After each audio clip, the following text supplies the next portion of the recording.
How long you been Muslim?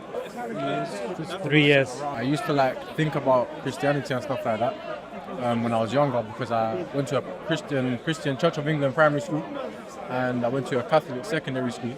So the idea of Jesus and God and all of this, I was brought up learning about it, but they never really taught me about it in depth.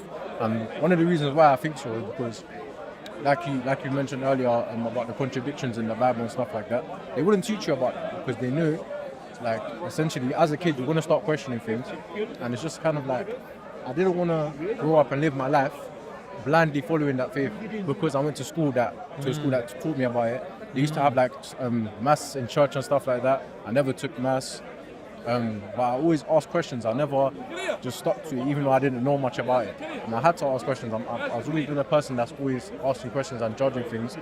And I've always thought about the idea of God and the afterlife and stuff like that. I used to believe that Jesus is God and stuff like that. But when I looked at it in a more in-depth level, than I did when I was in school and from what they taught me, when I went out there and looked at it myself, from my point of view, alhamdulillah, I came to accept Islam. Yeah, it's interesting the fact that both of you guys from a somewhat Christian background. Yeah.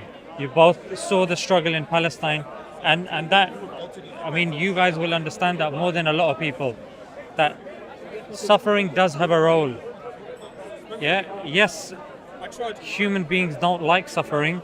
I mean, any normal person is not going to welcome suffering, but suffering is a consequence of free will. And then that suffering or that will then have an effect on people.